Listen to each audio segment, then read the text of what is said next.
Friends, Ram Ram, जय श्री कृष्ण। आप सब कैसे हो? आशा करते हो आप सब बहुत बहुत अच्छे होंगे फ्रेंड्स। और मैं तो बहुत बढ़िया हूँ फ्रेंड्स।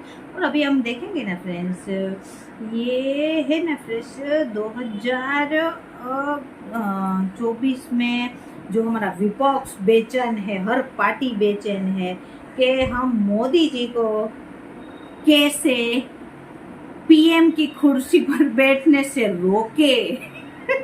लेकिन ये नहीं पता है कि मोदी जी को नहीं बैठने देंगे तो किसको बैठाएंगे, वो नहीं पता है फ्रेंड्स।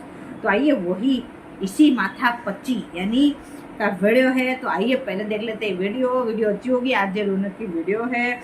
और आपको मेरा रिएक्शन अच्छा लगे तो वीडियो को लाइक और चैनल को सब्सक्राइब जरूर करें, वीडियो को लाइक जरूर कर दे फ्रेंड। इससे आपके एक लाइक से मेरे चैनल में बहुत फर्क पड़ता है, तो जरूर कर दे। आइए पहले देख लेते हैं वीडियो, उसके बाद हम बात करेंगे।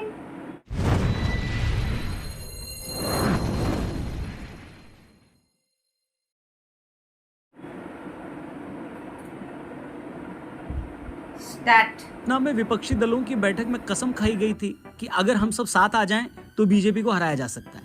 इस बैठक में अखिलेश यादव से लेकर महबूबा मुफ्ती और लालू यादव से लेकर शरद पवार तक कई नेताओं ने हिस्सा लिया।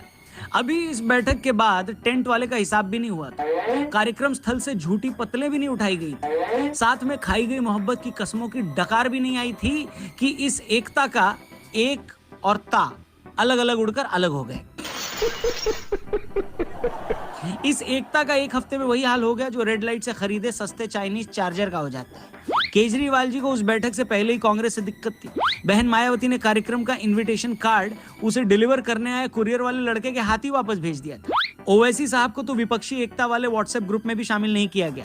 और अब उस बैठक के सिर्फ 10 दिन बाद शरद पवार की एनसीपी उछलकर बीजेपी सरकार की गोद में बैठ गई है। One word, best. वो शरद पवार जिनसे बिना पूछे उनकी पार्टी में पत्ता तक नहीं हिलता था, उन्हीं पवार साहब की नाक के नीचे से उनका भतीजा पूरी की पूरी पार्टी को टाटा 407 में भरकर बीजेपी की चौखट पर ले गया है। जिस बीजेपी की जान लेने के लिए विपक्षी नेताओं ने मिलकर तलवार खरीदी थी, उसी तलवार से अजीत पवार ने पूरे विपक्ष की नाक काट दी। लोग सवाल कर रहे हैं कि जो विपक्ष चुनाव से पहले ही बिखर रहा है, क्या ये लोकसभा चुनाव आते आते चकनाचूर हो जाएगा?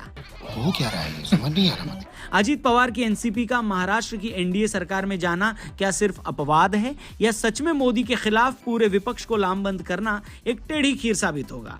तो मेरे वीर, आज के फनतंत्र में हम इसी जहर वाली खीर पर बात करते हैं। वीडियो पसंद आए तो इसे अपने जानने वालों से, अपने दोस्तों से इसे जरूर शेयर करिएगा, ठीक है? चैनल भी सब्सक्राइब करिएगा। शुरू करते हैं।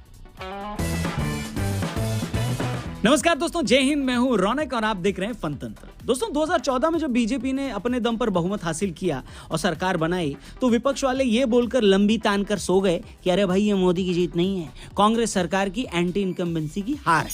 इसके बाद 2019 में जब बीजेपी पहले से ज्यादा सीटें लेकर दोबारा सत्ता में आई, तो लंबी तान कर सोया यही विपक्ष फुदक कर खड़ा हो गया। उसके बाद से अब तक नरेंद्र मोदी लगातार देश के सबसे लोकप्रिय नेता बने हुए हैं। हर सर्वे में वो प्रधानमंत्री पद के लिए देश की पहली पसंद बनते हैं। देश ही नहीं, दुनिया के बाकी देशों में भी उनकी पॉपुलैरिटी बढ़ी है।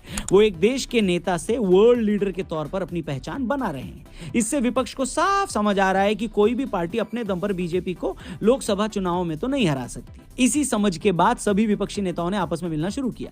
इसी कड़ी में कुछ दिन पहले पटना में कई विपक्षी नेताओं की बैठक हुई। इसे बीजेपी के खिलाफ अब तक की सबसे बड़ी मोर्चाबंदी बताया गया। बैठक में सबने तय किया कि वो मिलकर चुनाव लड़ेंगे ताकि एंटी बीजेपी वोट बंटने न पाए। और जैसा कि मैंने अपनी इंट्रो में कहा कि अभी उस मीटिंग में खाई कसमों की राख भी ठंडी नहीं पड़ी थी कि अजीत पवार बेडशीट की रस्सी बनाकर ठाकुर साहब की हवेली से कई विधायकों के साथ फरार हो गए। विपक्षी एकता का ढोल सिर्फ 10 दिन में फटकर तबाह हो गया। अपने चचा को दगा देकर अजीत पवार सोनम गुप्ता से भी बड़े बेवफा हो गए। वाह क्या सीन है। मगर भागने से क्या विपक्षी एकता की पोल खुल गई है? क्या ये विपक्ष को लगा ऐसा झटका है जिससे वो कभी उबर नहीं पाएगा? आपको दोनों ही बातें बड़े विस्तार से समझाएंगे। महाराष्ट्र की सियासत भी और उससे देश की सियासत पर पड़ने वाला फर्क भी, ये दोनों समझाएंगे। तो आइए शुरू करते हैं। केजरीवाल सर जी, आपकी इजाजत है? शुरू करें। करो ना भाई। महाराष्ट्र की सियासत पर करीब से नजर रखने वाले अच्छे से जानते हैं कि अजीत पवार के महाराष्ट्र की बीजेपी सरकार के साथ आने की अटकलें काफी वक्त से लग रही थी। दरअसल जब से बीजेपी ने एकनाथ शिंदे के साथ महाराष्ट्र में सरकार बनाई थी, बीजेपी लगातार शिंदे गुट की तरफ से प्रेशर में थी। बीजेपी को यह भी फीडबैक मिल रहा था कि वो शिंदे की शिवसेना के साथ मिलकर वो अगले लोकसभा चुनाव में कांग्रेस, एनसीपी और उद्धव ठाकरे के महाअघाड़ी गठबंधन का सामना नहीं कर पाएगी। ऐसे में अजीत पवार उनके लिए अच्छे ऑप्शन थे। उनके बीजेपी सरकार में आने से एकनाथ शिंदे गुट का रौब कम होता और महाअघाड़ी भी कमजोर पड़ता। और आखिरकार 2 जुलाई 2023 के दरमियान मतलब दोपहर को वो घड़ी आ गई। अजीत पवार से लेकर छगन भुजबल, प्रफुल्ल पटेल जैसे बड़े नेता जिनमें पिछली सरकारों में करप्शन के कई सीरियस आरोप थे, जिनकी लगातार जांच चल रही थी, उन्हें भी इस बात का एहसास था कि अगर बीजेपी के साथ नहीं आए तो क्या जेल जाना पड़ सकता था। हेलो हो गया हमारे दोस्त। वैसे भी लोग करप्शन के मामलों में बिहार में लालू यादव, यूपी में आजम खान और दिल्ली में आम आदमी पार्टी के कुछ नेताओं का हाल देख चुके थे। उन्हें अच्छे से एहसास था कि जो फडणवीस अजीत पवार के लिए जेल में चक्की पीसिंग की बात करते थे, वो सच में चक्की पिसवा भी सकते हैं। और फाइनली उन्हें समझ में आ गया कि सत्ता के झूले में साथ बैठना जेल में अकेले चक्की पीसने से अच्छा ऑप्शन है। आखिरकार इन नेताओं ने उसी अच्छे ऑप्शन को लॉक करवाया और खुद को लॉकअप से बचा भी लिया। वहीं एनसीपी जैसी बड़ी पार्टी के इतने एमएलएस के एक साथ झड़कर अपनी झोली में आने से बीजेपी भी मालामाल हो गई। उद्धव ठाकरे की शिवसेना तो पहले ही उनकी सोसाइटी में शिफ्ट हो चुकी थी, उसने अब एनसीपी के विधायकों को भी गोद ले लिया। इस तरह विपक्ष के नाम पर महाराष्ट्र में अब शरद पवार, उद्धव ठाकरे और मशहूर शायर संजय राउत के अलावा कुछ नहीं बचा। मेरा तो इतना लाइफ खराब हो गया है।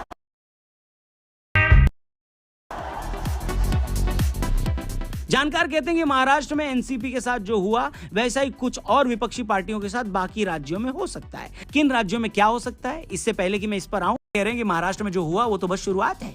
अभी कई और स्टेट्स में विपक्षी पार्टियों में सेंध लग सकती है। कहा जा रहा है कि आरएलडी के जयंत चौधरी भी जल्दी एनडीए का हिस्सा हो सकते हैं। विपक्षी शिवपाल यादव के भी अखिलेश से अलग होने की बात कर रहे हैं। बिहार बीजेपी अध्यक्ष सम्राट चौधरी की माने तो जेडीयू के सभी विधायक टेम्पो में बैठकर बीजेपी ऑफिस के लिए निकल चुके हैं। और जेडीयू में अगर फूट पड़ी तो ये विपक्षी एकता की ताबूत में आखिरी कील होगी, क्योंकि इसी जेडीयू के सर्वे सर्वा नीतीश कुमार ही तो सभी मोदी विरोधियों को एक छाते के नीचे ला रहे हैं।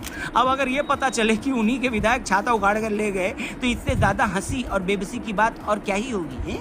ये दो तरफा खेल मेरे साथ मत खेलो। अच्छा, कुछ लोग तो ये भी कह रहे हैं कि नीतीश कुमार साहब की पलटियों के गौरवशाली अतीत को देखते हुए हैरानी नहीं होगी कि वो सभी विपक्षी पार्टियों को मोदी के खिलाफ रणनीति बनाने के नाम पर घर बुलाकर खुद एनडीए में शामिल होने चले जाए। कैसा लगा मेरा मजाक?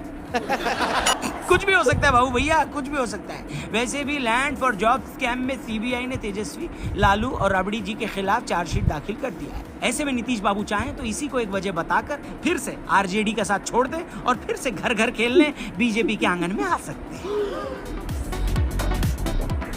अच्छा, जैसे कि मैंने शुरू में कहा, सभी विपक्षी पार्टियों को एक बात पानी की तरह साफ समझ में आ चुकी है कि फिर बीजेपी को अगले लोकसभा चुनाव में हराना है तो उन्हें साथ आना ही होगा। मगर फिलहाल इन पार्टियों का साथ आना टॉम एंड जेरी को एक साथ टेबल पर बिठाकर डिनर कराने से भी ज्यादा मुश्किल है, क्योंकि विपक्ष के उस टोले में हर आदमी का अपना राग है। केजरीवाल ऐसे किसी गठबंधन में जाने को तैयार नहीं है जिसमें कांग्रेस हो। पटना की बैठक में भी आम आदमी पार्टी ने खुलकर इल्जाम लगाया कि कांग्रेस बीजेपी के खिलाफ ऑर्डिनेंस में उनका सपोर्ट नहीं कर रही। ओवैसी जो खुद को मुसलमानों के सबसे बड़े नेता मानते हैं, उन्हें बैठक में बुलाया ही नहीं गया। शरद पवार जो उस खेमे के सबसे सीनियर नेता थे, उनकी तो खुद की पार्टी उनका भतीजा रातों रात भगा ले गया। बीजेपी के कुछ नेताओं की माने तो जेडीयू विधायकों ने भी घर शिफ्ट करने के लिए मूवर्स एंड पैकर्स वालों को बुला लिया।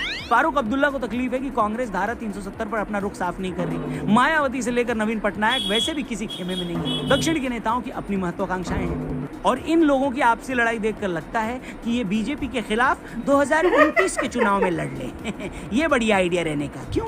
क्योंकि अगले 5 साल तक तो इनके आपस में लड़ने में बीत जाएंगे नहीं। अच्छा, ये सच है कि पिछले 9 सालों में थोड़ा ऊपर नीचे होने के बावजूद मोदी की लोकप्रियता अब भी बनी हुई है, मगर ये भी सच है कि अगर आपने खुद सत्ता में रहते ढेरों घोटाले किए हैं तो विपक्ष में आकर आपकी वैसे भी घिग्गी बनी रहती है।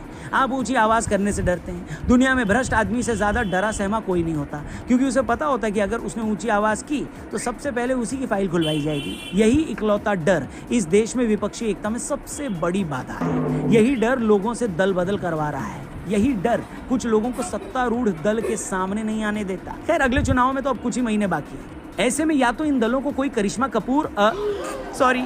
कोई करिश्मा ही एक कर सकता है या फिर बाबा सिद्दीकी। बाकी आपकी इस मामले में क्या राय है, कमेंट करके हमें जरूर बताइएगा। और आपको क्या लगता है, कौन सी पार्टी या नेता है जो बीजेपी या मोदी को हराने का दम रखता है? हाँ फ्रेंड्स, तो वीडियो बहुत अच्छी थी। इस पे एक बहुत अच्छा बोला हाँ आरजे रौनक ने के नीतीश कुमार पूरे विपक्ष के नेता को अपने घर खाने पे बुलाएंगे मीटिंग में और वो खुद एनडीए में शामिल हो जाएंगे। ऐसा हो सकता है यार क्योंकि नीतीश कुमार का इतिहास जो है, इतिहास क्या मतलब यही उनकी जो आगे की हम देखते हैं तो यही हमको दिखाई देता है यार। नीतीश कुमार का कोई भरोसा नहीं है। कभी वो सुबह लंच कर रहे हैं कांग्रेस में या बीजेपी में, उसका कोई भरोसा नहीं है। शाम की चाय वो बीजेपी में कर लेंगे रात का डिनर कहीं और पार्टी में कर लेंगे। तो नीतीश कुमार का तो ये बहुत अच्छा लगा। और रही बात ये जो अजीत पवार जी की जो थी फ्रेंड्स, वो तो होना ही था क्योंकि ये पार्टी एनडीए यानी कि शिवसेना और बीजेपी दोनों साथ में लड़ी थी और पब्लिक ने मैंडेट भी दिया था, महाराष्ट्र की जनता ने, और जिताया था। उसमें क्या था कि देवेंद्र फडणवीस को सीएम बनाएंगे, लेकिन सीएम अचानक उद्धव ठाकरे जी को लगा कि मेरे को सीएम बनना चाहिए। उसी के पीछे ये पूरा खेल हुआ और हमने देखा कि ये महाअघाड़ी सरकार हुई, 3 पार्टी ने मिलके बनाई। अब 3 पार्टी जब मिलती है ना फ्रेंड्स, और वो भी ऐसी वैसी पार्टी जिसके कोई विचारधारा मिलते ही नहीं है। कांग्रेस के और शिवसेना के विचारधारा कभी नहीं मिलेंगे। कांग्रेस एक अलग पार्टी मानी जाती है और शिवसेना हिंदूवादी पार्टी मानी जाती है। शुरू से बाला साहेब ठाकरे हिंदूवादी ही माने जाते हैं फ्रेंड्स। और उन्होंने जब से मतलब पार्टी बनाई या वो मतलब सेवा में आए, देश की सेवा में जैसे, तो वो शुरू से ही उनकी ये थिंकिंग थी कि राम मंदिर बनना चाहिए और वो इसी हिसाब से वो राजनीति करते थे। और उनकी वो हिंदू हृदय सम्राट माने जाते हैं और उनकी बनाई ये पार्टी है शिवसेना। तो कांग्रेस और शिवसेना दोनों मतलब विपरीत है। अब ये विपरीत कभी मिल नहीं सकते फ्रेंड्स। तो वो तो पार्टी लंबी चलनी ही नहीं है। उसमें से फिर जो शिंदे साहब है वो अलग हुए और काफ़ी सारे विधायक गए और बीजेपी की सपोर्ट से अभी महाराष्ट्र में पार्टी सरकार चल रही है और शिंदे साहब उसके सीएम हैं। और अभी ये जो अजीत जी है, अजीत पवार जी, वो भी गए। वो भी शुरू में ये चीज़ हुई थी कि एक टाइम पर तो देवेंद्र फडणवीस को सीएम की शपथ भी दिला दी थी अजीत जी के दम पे फ्रेंड्स, के वो बोले थे कि मैं लाऊंगा, विधायक लाऊंगा और हमारा जो बहुमत साबित कर देंगे तो हमारी पार्टी, हमारी सरकार आ जाएगी, यानी बीजेपी की और दोनों की। तो ये तो होना ही था, ये तो शुरू पहले भी हो गया था। फिर अचानक जो है वो अजीत पवार जी को मना लिया गया और तभी ये जो सरकार, उसकी महाअघाड़ी सरकार चल रही थी। लेकिन अब ये फिर ये हो गया, वो होना ही था, वो एक्सपेक्टेड था और वो हो गया फ्रेंड्स।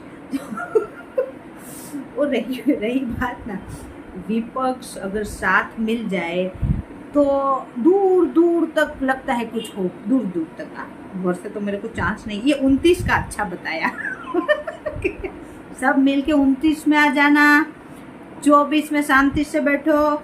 24 में तो कौन आना है, मोदी ही मोदी। आपस में ही वो लोग लड़ रहे हैं। जैसे मैं पहले ही बोली कि अगर पीएम की कुर्सी पर अगर आप मोदी जी को नहीं बैठने देंगे तो बैठेगा कौन? आपके पास कौन है बैठने के लिए? क्योंकि सभी को बैठना है। वो नीतीश जी भी इच्छा पाले हुए हैं कि हम बैठे, कांग्रेस के लोग अलग इच्छा पाले हुए हैं कि राहुल गांधी बैठे फ्रेंड्स, और इधर पता नहीं ममता दीदी कुछ अलग सोच रखे होंगे। तो हर कोई चाहते हैं। और जो नवीन पटनायक जी है, ओडिशा के जो सीएम है, वो अपना रुख साफ नहीं कर रहे हैं, बोले हमको कोई फ़र्क नहीं पड़ता। माया जी कुछ अलग सोच रही है, तो केजरीवाल कुछ अलग सोच रहे हैं। नहीं हो सकता, ज़्यादा बात नहीं करनी है, नहीं हो सकता। विपक्ष एक साथ नहीं हो सकता है। अगली बार भी हमने यही चीज़ें सब की थी और मोदी जी सबको छोड़ के आ गए थे, पीएम की कुर्सी पर बैठ गए थे। अब इस बार भी यही होने वाला है। तो आपको मेरा रिएक्शन अच्छा लगा हो तो वीडियो को लाइक और चैनल को सब्सक्राइब जरूर करें और वीडियो को लाइक जरूर कर दे, और भी अच्छा लगे तो कमेंट्स और शेयर भी कर दे। अब मिलते हैं ऐसी कुछ अच्छी वीडियो में। बाय बाय, जय हिंद, वंदे मातरम, बाय बाय।